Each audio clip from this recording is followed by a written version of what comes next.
Hello my lovely plant family, नमस्ते। कैसे हैं आप सब? आशा करती हूँ बहुत ही अच्छे से होंगे, अपना और अपने गार्डन का खूब ख्याल रख रहे होंगे। दोस्तों, आप सभी का स्वागत है आप सभी के पसंदीदा चैनल प्रकृति के क्लोज पर। दोस्तों, पूरे भारत में मानसून का समय चल रहा है। मानसून की बारिश पूरे जोरों शोरों से हो रही है। हम गार्डनिंग लवर्स फ्रेंड्स के लिए तो ये महीना किसी त्योहार से कम नहीं है। इस मौसम की हवा में जो नमी है, यानी कि जो ह्यूमिडिटी है, वो पौधों को काफी ज्यादा पसंद होती है और वो नमी पौधों के लिए एक नेचुरल बूस्टर का काम करती है। इस मौसम में अगर आप कोई एक सूखी सी डंडी भी मिट्टी में दबा देंगे तो बड़े आराम से वो कटिंग लग जाती है और उसमें भी नई जड़ें और नए पत्ते निकल आते हैं। लेकिन दोस्तों, बहुत से लोगों का मेरे पास ये कमेंट आता है कि वो इस मौसम में, मानसून के मौसम में कटिंग लगाते हैं तो वो सड़ जाते हैं, या नर्सरी से कोई पौधा खरीद कर लाते हैं तो वो खराब हो जाता है। इसलिए आज का वीडियो बहुत ही खास होने वाला है आप सभी के लिए, क्योंकि मैं 10 ऐसे पौधों का नाम बताऊंगी, साथ ही लाइव कटिंग लगाकर उसको दिखाऊंगी, क्योंकि मानसून के सीजन में रॉकेट के स्पीड से बढ़ेंगे, उनकी कटिंग लगाएंगे तो वो फास्ट ग्रोथ करेंगे। वीडियो इन तक जरूर देखिएगा, साथ ही लाइक करिएगा, हाइप दीजिएगा और कमेंट करिए। आज की वीडियो में सिर्फ उन पौधों का नाम बताऊंगी जो इस मौसम में तेजी से बढ़ते, उनकी कटिंग कैसे लगानी है, उनके लिए स्पेशल मिट्टी कैसे बनानी है, साथ ही उसकी केयर कैसे करनी है, कटिंग्स को कैसे रखना है, सब कुछ इस वीडियो में होने वाला है। और इस वीडियो में ये सारी डिटेल हम लोग जानेंगे। ये थोड़ी लंबी जरूर होगी, लेकिन फुल इंफॉर्मेशन एक ही वीडियो में आप सभी को मिलने वाली है, तो इसलिए वीडियो बिना स्किप किए पूरी देखिएगा, जिससे आपको कोई भी नॉलेज, कोई भी इंफॉर्मेशन छूट न जाए। वीडियो को अगर आप लोग पूरा देख लेंगे तो इस मानसून आपका गार्डन पूरा हरा भरा, ग्रीनरी से भरपूर ऑक्सीजन चेम्बर बनने वाला है। तो चलिए बिना देरी के वीडियो को शुरू करते हैं। मिट्टी का कंपोजिशन है, किसी भी पौधे को लगाने से पहले उसकी नींव यानी कि मिट्टी, सॉइल मिक्स को समझना बहुत जरूरी है। बारिश के मौसम में सबसे बड़ी गलती लोग यही करते हैं कि वो नॉर्मल मिट्टी में कटिंग लगा देते हैं। बारिश का पानी जब गमले में रुकता है, जड़ों को ऑक्सीजन नहीं मिलता है और वो सड़ जाती है, जिससे हम रूट रॉट कहते हैं। से कि ये मेरा पौधा देखिए रूट रॉट हो गया, ये ब्रह्म कमल का था, तो इस तरह से जड़े में पानी रुकी तो ये पौधा खराब हो गया। तो ऐसे गलती ना हो, उसके लिए हमें एक बड़ी सॉइल मिक्स तैयार करना पड़ता है। इस मौसम के लिए एक सुपर पोरस सॉइल मिक्स बनाइए। इसकी हिसाब आप ध्यान से नोट कर लीजिए जो मैं आपको बताने वाली हूँ। तो 40% ये है गार्डन सॉइल, खेत या बगीचे की सॉफ्ट मिट्टी, ये हमारे पौधे को बेस देगी। साथ ही 40% रिवर सैंड, रेत या बदरपुर। दोस्तों, इसको बिल्कुल स्किप मत करना, ये मिट्टी में बिल्कुल पानी ठहरने नहीं देगी, पानी ऊपर से ढलेगा और नीचे तुरंत निकल जाएगा। तो ये इस तरह से, ये बदरपुर है, देखिए मोटी वाली, देखिए ये इसमें मोटे मोटे रेत के दाने हैं।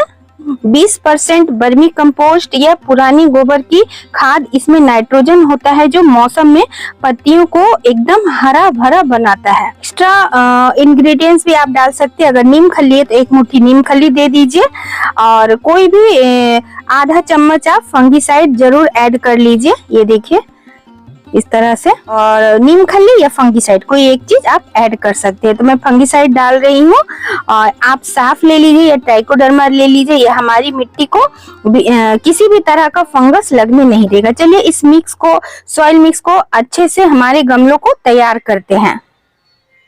तो इसे हमें अच्छे से मिक्स कर लेना है। तो इस तरह की मिट्टी में हम लोग पौधे लगाएंगे तो वो कभी खराब नहीं होगा, और इसमें कटिंग भी अच्छे से चल जाएगा, और सुपर पोरस सॉइल मिक्स है, इसमें पौधे भी आराम से लगेंगे। दोस्तों, ये मिक्स को अच्छे से तैयार कर लिया है। मिक्स करके सॉइल मिक्स को अब हमारे जिसमें कटिंग लगानी है उसको तैयार करेंगे, और पौधा लगाना है तो इसी मिट्टी से गमले को भी तैयार कर लेंगे हम लोग। तो इस तरह से मैं वेस्ट डिस्पोजेबल में कटिंग लगाना पसंद करती हूँ, और गमलों में पौधे लगा लेंगे अगर पौधा लगाना है, और कटिंग को हम लोग इस तरह से डिस्पोजेबल में लगाएंगे। तो दोस्तों, इस तरह से देखिए मैंने सारे डिस्पोजेबल और ये छोटे छोटे पॉट्स हार्डवुड कटिंग लगाने के लिए मैंने भर लिए। अब चलिए जानते हैं कौन सा पौधा हमें लगाना है। सबसे पहले और सबसे पॉपुलर पौधा है मनी प्लांट। मानसून में इसकी ग्रोथ देखने लायक होती है। आप ध्यान से देखेंगे तो इसकी हर पत्ती के नीचे से छोटी छोटी जड़ें निकलती हुई आपको दिखाई देंगी। दोस्तों ये देखिए, हर एक नोड से आपको इसमें एरियल रूट्स यानी कि हवाई जड़ें निकलती हुई दिखाई देंगी। देखिए इस नोड पे इसमें देखिए कई सारे जड़ें, हर एक नोड पर दोस्तों देखिए जड़ें बनी हुई हैं। ये देखिए मानसून के मौसम में ये सारी जड़ें हवा से नमी को सोख कर ये जड़ें एक्टिव हो जाती हैं। इसमें इसकी एक ऐसी कटिंग ले जिसमें कम से कम 2 से 3 नोड हो। तो दोस्तों देखिए ये ऐसी कटिंग है जहां पर ये एरियल रूट है, तो ऐसी कटिंग को हमें ले लेना है। देखिए आप सभी ध्यान से, तो ये एक बहुत ही पॉपुलर प्लांट है। तो यहाँ पे देखिए दोस्तों 2 से 3 नोड है। ये पत्तियों के नीचे इसे ही नोड एरिया कहा जाता है। 1 नोड, 2 नोड, 3 नोड। नीचे की पत्तियों को हमें रिमूव करना है अच्छे से, हल्के हाथों से, जिससे कि ये डिस्टर्ब नहीं हो। और हमारी बताई हुई मीडिया में ये पत्ती भी मैं खाली कर देती हूँ। और यहाँ पर बस हमें इस तरह से इसको दबा देना है मिट्टी में। 1 इंच की गहराई में आप इसे अच्छे से दबा दीजिए। बस ये जड़ें अपने आप आराम से ये पकड़ लेंगी। तो कुछ कटिंग और भी मनी प्लांट की दूसरी वैरायटी है। देखिए ये मार्बल पोथोस है, तो इसको भी इसी तरह मनी प्लांट की कोई भी वैरायटी, हाइब्रिड वैरायटी जो आजकल नर्सरी में एक से एक वैरायटी मिलने लगी है, तो इसकी भी आप इस तरह देखिए आराम से मिट्टी में दबाते जाइए। नीचे की पत्ती को हटा देने से जड़ें जल्दी निकल आती हैं। 4 दिन में जड़ें निकल आएंगी। चलिए अब दूसरा पौधा लगाना बताती हूँ आप सभी को। दोस्तों अगला पौधा है रेन लिली, जिसे ज़ेबरैंथस के नाम से भी जाना जाता है। इसका तो नाम ही बारिश से जुड़ा हुआ है। रेन लिली के पास जैसे ही बारिश की बूंदें गिरती हैं और वो बहुत ही अच्छे से ग्रोथ करना स्टार्ट कर देता है और खिलना स्टार्ट कर देता है। तो ये red, white, pink, yellow, light pink, magenta, बहुत सारा ऑरेंज, बहुत सारा कलर्स में ये अवेलेबल है। देसी, hybrid, single petal, multi petal, हर एक तरह का रेन लिली आजकल नर्सरी में आपको मिलेगा। देसी बहुत अच्छा लो मेंटेनेंस होता है, लेकिन वो बारिश के दिनों में ही खिलता है। और हाइब्रिड जो है साल भर खिलता है। तो हाइब्रिड भी ले सकते हैं और देसी भी ले सकते हैं। दोस्तों इसकी कटिंग नहीं लगती, ये बल्ब से लगता है। इसका बल्ब छोटा छोटा होता है, जो देखने में छोटे छोटे प्याज के जैसा लगता है। एक गमले में आप 4 से 5 बल्ब लगा सकते हैं। लेकिन क्राउन पार्ट को मिट्टी के नीचे नहीं दबाइएगा, क्राउन पार्ट को मिट्टी के ऊपर ही रखिएगा, जिससे कि वो बहुत ही अच्छे से ग्रोथ करे और वो खराब नहीं हो, रॉट नहीं हो। और लगाने के बाद जैसे ही इसको बारिश का पानी मिला और बल्ब अगर मैच्योर है, तो 1 हफ्ते में उसमें फ्लावरिंग देखने को मिल जाएगी आप सभी को। इसकी पिछले वाली वीडियो में शेयर किए नए नए कलेक्शन लाकर ऐड की और उसमें बहुत ही सुंदर से अभी फूल आना भी शुरू हो गया। नेक्स्ट दोस्तों है सैटिन पोथोस या सिल्क पोथोस के नाम से जाना जाता है। काफी ज्यादा खूबसूरत और शानदार पौधा है ये। वैसे लोग इसे नॉर्मल मनी प्लांट समझते हैं, पर ये मनी प्लांट नहीं है, ये अलग वैरायटी है। सैटिन पोथोस, सैंडेप्सिस या सिल्क पोथोस के नाम से जाना जाता है। इसकी पत्तियां बहुत ही वेलवेटी, सिल्क के जैसी सॉफ्ट होती हैं, थोड़ी मोटी मोटी होती है। इसके स्टेम भी थोड़ा हार्ड होता है और पत्तियों में एक सिल्वरी टच होता है, जिसके कारण इसे सिल्वर सैटिन पोथोस के नाम से जाना जाता है। और ये इंडोर के लिए एकदम प्रीमियम प्लांट है, बहुत ही सुंदर, थोड़ा स्लो ग्रोथ करता है, बहुत ही अच्छा होता है इंडोर गार्डन के लिए। मानसून में इसका सक्सेस रेट 100% मिलता है। तो उसकी कटिंग को कैसे लगाते हैं तो चलिए बताती हूँ। 4 से 5 इंच की कटिंग को लेना है और कटिंग हमेशा 45 डिग्री के एंगल पे ही कट करिएगा, जिससे कि नमी को ज्यादा सोखेगा, पानी को अब्सॉर्ब ज्यादा करेगा और कटिंग के सक्सेस यानी कटिंग लगने के चांसेस अधिक हो जाएंगे। हमेशा हमें सेमी शेड एरिया में ही रखना है, यानी कि इसे धूप भी ज्यादा नहीं चाहिए और बारिश की तेज थपेड़े इस पर ना गिरे और उससे कटिंग हिलेगा नहीं। तो सेमी शेड में रखिएगा, किसी बड़े गमले के नीचे या किसी शेड के नीचे, ताकि डायरेक्ट बारिश का पानी इस पे नहीं पड़े। अगर धीमा धीमा गिरता है तो कोई बात नहीं, तेज बारिश का पानी गिरेगा तो कटिंग हिलने के चांसेस होंगे। तो इस तरह से उसकी जगह रखिएगा तो कटिंग हरदम आपको सक्सेस रेट अच्छी मिलेगी। और ये एक सैटिन पोथोस की कटिंग मैं कुछ दिनों पहले लगाई थी, तो चलिए देखते हैं इसमें रूट आए कि नहीं। तो इस तरह से देखिए कितना अच्छा से इसमें रूट बन गया है।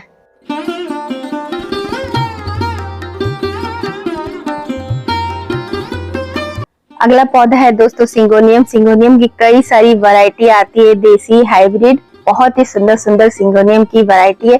मेरे गार्डन में भी कई किस्म आपको देखने को मिलेंगे। इसके शेप के कारण इसे एरोरूट प्लांट भी कहा जाता है, जैसे वो बहुत ही सुंदर से एरो के शेप में रहता है, इसलिए ये एक इंडोर आउटडोर दोनों तरह का प्लांट है। इसे आप दोनों जगह रख सकते हैं। अलग अलग रंगों में उपलब्ध होता है, व्हाइट, ग्रीन, पिंक, बहुत सारा वेरिएशन वाला प्लांट आपको देसी और हाइब्रिड हर तरह में मिलता है। दोस्तों, इसके पुराने गमलों के नीचे से बहुत सारा छोटा पप्स निकलते हुए आपको दिखेगा। बस पौधे को गमले से निकालना है और जड़ों को नुकसान पहुंचाए बिना उन्हें अलग अलग डिवाइड कर लेना है। इससे आप एक ही पौधे से 4 या 5 नए गमले मुफ्त में रेडी कर सकते हैं। देखिए, इसमें नीचे से इस तरह से बहुत सारा पप्स निकल आएगा। इस तरह से देखिए दोस्तों, जड़ों के साथ ये आपको निकलेगा। तो यहाँ पे चाहे तो बहुत सारा इसी में से ये 3 पौधे अलग अलग करके तैयार हो सकते हैं। ये देसी वैरायटी है, बहुत सारा हाइब्रिड वैरायटी भी है। तो चलिए इसको लगाना बताते हैं। बस इस तरह से हमें पप्स को अलग करना है और किसी भी डिस्पोजेबल में इसको जड़ों को बिना नुकसान पहुंचाए हमें इस तरह से दबा देना है और इस तरह से इसका ये लग के तैयार हो गया। अगला पौधा है कोलियस। अगर आपके गार्डन में फूल नहीं खिल रहे हैं तो कोलियस फूल से कम नहीं होता है। कोलियस आपके गार्डन में बहुत ही सुंदर से रंग भर देगा। इसकी पत्तियों के पैटर्न किसी पेंटिंग जैसी लगती है, बहुत ही खूबसूरत। तो कोलियस को बड़ा पौधा लाने की जरूरत नहीं है। कोलियस का एक छोटा सा कटिंग भी आपको कहीं से मिल जाए तो आप अपने गार्डन में बहुत ही इजीली से मल्टीप्लाई कर सकते हैं, उसे प्रोपगेट कर सकते हैं। कोलियस को लगाने के लिए 3 से 4 नोड वाली आप कटिंग लीजिए और 3-4 इंच की कटिंग आप लेंगे। नीचे से इसकी पत्तियों को हटाते चलिए इस तरह से और 3-4 कटिंग ले लीजिए। अलग अलग वैरायटी की कोलियस की इस तरह से हमें बहुत ही सुंदर से हरी हरी और मोटी मोटी यानी कि हेल्दी कटिंग को ले लेनी है इस तरह से। और नीचे की पत्तियों को हमें रिमूव करना है, इस तरह से खाली करना है नोड पार्ट। ये देखिए इस तरह से। तो कैसे खाली करना है नोड पार्ट? हल्के हाथों से हमें इसको इस तरह से इसको रिमूव करना है। टिश्यू ज्यादा हमें डैमेज नहीं करना है। नीचे से इस तरह से खाली कर लेना है। इसमें आप एलोवेरा की जेल भी लगा सकते हैं, कोई फंगस ना लगे, या फंगीसाइड लगा लीजिए। किसी टूल से पहले छेद कर लीजिए जिससे कि ये डैमेज ना हो और इस तरह से हमें दबाते चले जाना है। सारी कटिंगों को लग जाती है। चलिए इसके अपडेट भी आपको दिखाती हूँ। दोस्तों, ये कटिंग देखिए, देखिए कितना सुंदर से इसमें जड़ें बन गई हैं। दोस्तों, अगला पौधा है जेट प्लांट, जिसे elephant plant, elephant Bush plant भी कहते हैं। और जेट प्लांट एक सकुलेंट फैमिली का पौधा है और इसलिए बहुत से लोग डरते हैं कि बारिश में ये गल जाएगा, लेकिन जुलाई इसकी प्रूनिंग और कटिंग लगाने का सबसे सुनहरा समय होता है। इसकी कई वैरायटी आती है जेट की, बड़ी पत्तियों वाली, छोटी पत्तियों वाली, वेरीगेटेड लीफ वाली।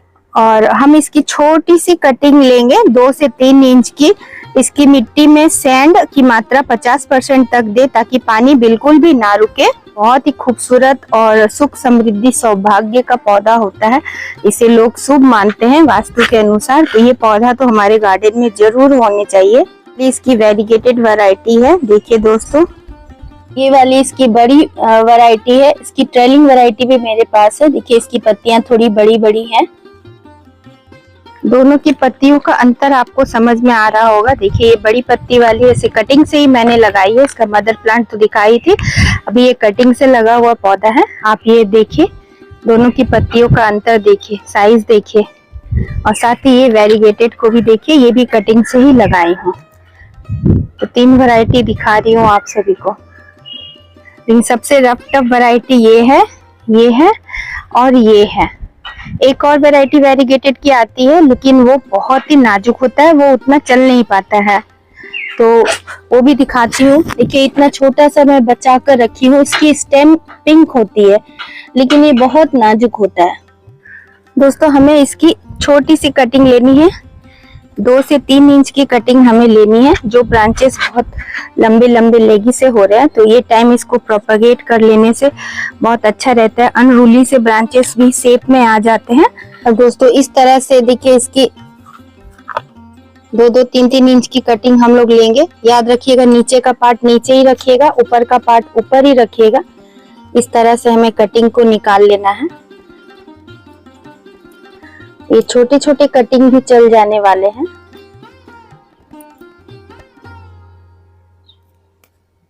और इस तरह से आप चाहे तो एलोवेरा का जेल लगा सकते हैं। इस तरह से देखिए एलोवेरा के जेल में से हमें डिप करना है और लगाते जाना है कटिंग को।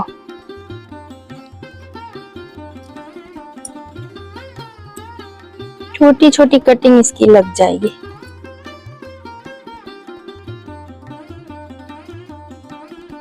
और दोस्तों इसके लिए एक बात ध्यान रखनी है, इसे लगातार होने वाली तेज बारिश में नहीं छोड़ना है। बस हफ्ते में 1-2 बारिश का पानी इसके लिए काफी होता है, क्योंकि इसकी पत्तियों में जेल भरा होता है। ये एक सकुलेंट वैरायटी का पौधा है, तो इसीलिए ध्यान रखिएगा 1-2 बारिश का पानी मिल जाए, फिर इसे थोड़ा सा शेड प्रोवाइड हमें कर देना है। तो बहुत ही अच्छे से ये चलेगा, चाहे कटिंग लगा लीजिए या नर्सरी से लेकर आइए। बहुत ही इजी ग्रोइंग प्लांट है, बहुत टफ नहीं होता है इसको केयर करना। दोस्तों अगला पौधा है गुड़हल, जिसे आप नर्सरी से लाकर या कटिंग से लगा सकते हैं। मानसून के मौसम में सबसे ज्यादा बड़े बड़े साइज का फूल गुड़हल में देखने को मिलता है, देसी वाले पौधे में। और इस समय ये बहुत ही अच्छे से ग्रोथ करता है, इसके फूल भी काफी बढ़िया से आते हैं। दोस्तों देसी गुड़हल में बहुत ही अच्छे से ब्लूमिंग आता है। हाइब्रिड गुड़हल को थोड़ा कम पानी चाहिए होता है, तो लेकिन दोनों ही बहुत ही अच्छे से इसकी कटिंग बहुत ही आसानी से लगता है, क्योंकि मानसून का मौसम होता है, रिमझिम बारिश गिरते रहती है, बहुत ही अच्छे से इसकी कटिंग लगती है। तो चलिए इसकी कटिंग को लगाना बताती हूँ। तो इसकी हमें गुड़हल की सेमी हार्डवुड कटिंग लगानी, यानी कि जहाँ थोड़ी सी ग्रीन और ब्राउन पार्ट मिल रहा हो वैसी hardwood cutting, semi hardwood cutting हमें लेकर उसको लगानी। कि जो डंडी थोड़ी सी भूरी हो गई है और पेंसिल जितनी मोटी हो चुकी है वैसी कटिंग को हमें लेना है। दोस्तों ये कटिंग हमें 6 से 8 इंच तक की कटिंग ले सकते हैं, जो कि पेंसिल नुमा होनी चाहिए। इसके नीचे के भाग को थोड़ा सा स्क्रैच कर उसमें एलोवेरा का जेल हम लोग लगा दे तो कटिंग बहुत ही इजीली से लगता है। रूट हार्मोन है तो रूट हार्मोन लगा लीजिए, नहीं तो एलोवेरा जेल से भी काम हो जाएगा। और इसे हमें 2 इंच के नीचे मिट्टी के नीचे दबा देना है, जिससे कि कटिंग हिले नहीं। 15 से 20 दिनों में इसमें नई ग्रोथ शुरू हो जाएगी, यानी कि जड़ें बनना शुरू हो जाएगा। और जैसे जैसे नीचे जड़ें व्हाइट रूट की फॉर्मेशन होगी वैसे वैसे ऊपर में आपको नई नई पत्तियां और कोपले दिखेंगी। अगला पौधा है स्नेक प्लांट, जो कि बहुत सारी वैरायटी में उपलब्ध होता है। नासा द्वारा सर्टिफाइड सबसे बेहतरीन एयर प्यूरिफायर प्लांट है स्नेक प्लांट। ये महीनों तक बिना पानी और धूप के चल सकता है। तरीका आप लोगों को बताती हूँ। एक तो इसे रूट डिवीजन के मेथड से लगा सकते हैं, और दूसरा उसे पत्तियों को कटिंग करके भी आप लोग लगा सकते हैं। दोस्तों इसके पौधे के नीचे से ढेर सारा बेबी पप्स आते रहता है, और इस मौसम में बहुत ज्यादा बेबी पप्स डेवलप होता है। उसे साइड से हमें बेबी पप्स को निकाल लेना है, और उसके बाद उसे हमें एक अच्छे से पॉट में अलग करके लगा देना है, जिससे उसकी बहुत ही अच्छे से ग्रोथ होगी। और दूसरा तरीका बहुत ही इंटरेस्टिंग है। एक लंबी पत्ती को हमें 3-3 इंच की छोटी छोटी कटिंग में काट लेना है, और नीचे वाले पार्ट को नीचे और ऊपर वाले पार्ट को ऊपर रखना है। इस बात का हमें ध्यान देना है। और नीचे वाले हिस्से को नीचे मिट्टी में हमें दबाना है, इस बात का विशेष ध्यान रखिएगा, तभी कटिंग सक्सेस होगी। और मिट्टी के नीचे दबाकर हमें छोड़ देना है, और धीरे से लगभग 20 से 25 दिनों में नीचे से जड़ें फेंककर और धीरे धीरे बेबी प्लांट। इस प्रोसेस का थोड़ा सा टाइम लगता है, महीना 1.5 महीना, लेकिन मानसून में ये जल्दी ही हो जाता है। थोड़ा सा उसमें फंगिसाइड या एलोवेरा का जेल हमें लगा लेना है, या एलोवेरा को मसलकर पानी में घोलकर उस पानी को हमें दे देना है। और डायरेक्ट बारिश का पानी से थोड़ा साइड करके रखेंगे, क्योंकि ये भी एक सकुलेंट वैरायटी का पौधा है, लेकिन आम दूसरे सकुलेंट के मुकाबले ये जल्दी खराब नहीं होता है। तो इस तरह से हमें इसे मल्टीप्लाई कर सकते हैं, लगा सकते हैं। तो 9वां पौधा है वॉन्डरिंग जियो। वैसे तो वॉन्डरिंग जियो की बहुत सारी वैरायटी आती है, कुछ वैरायटी मैंने भी अपने गार्डन में लगा कर रखी हुई है, लेकिन देसी वैरायटी थोड़ा ज्यादा ही रफ टफ होता है, घास के जैसा सुपर फास्ट इन दिनों बढ़ता है। उसमें कई सारे एरियल रूट्स देखने को मिलते हैं। और कोई ग्रीन कलर का होता है, कोई पर्पल कलर का होता है, कोई पिंक कलर का होता है। बहुत सारी इसकी वेरिएशन आती है, कई सारी वैरायटी, लेकिन कॉमन वैरायटी बहुत ज्यादा हार्डी होता है। वैसी वैरायटी जो हार्डी हो और कम मेहनत में आप गार्डनिंग करें, वैसे पौधे आपको लगाइएगा तो आपको डिमोटिवेशन नहीं होगा। क्योंकि अगर पौधे खराब होते तो थोड़ा मन दुखी हो जाता है, मोटिवेशन हमारा कम होता है। तो गार्डनिंग की शुरुआत कर रहे हैं तो ऐसे पौधों से शुरुआत करिए जो कि हार्डी हो, रफ टफ हो। तो देसी वाला वॉन्डरिंग ज्यू ही आप लोग पहले सेलेक्ट करिएगा। डंडी बहुत ही सॉफ्ट होती है, आपको बस इसकी एक छोटी सी डंडी तोड़नी है और जो डंडी तोड़ेंगे वही उसकी कटिंग होगी और उसे हमें मिट्टी के ऊपर बिछा देना है, यानी कि पॉट के ऊपर बिछा देना है। ऊपर से हल्का सा उसमें मिट्टी को छिड़क देना है। और क्योंकि उसकी बहुत सॉफ्ट होती है, अगर हम लोग ऐसे दबाएंगे तो वो टूटने का डर होगा।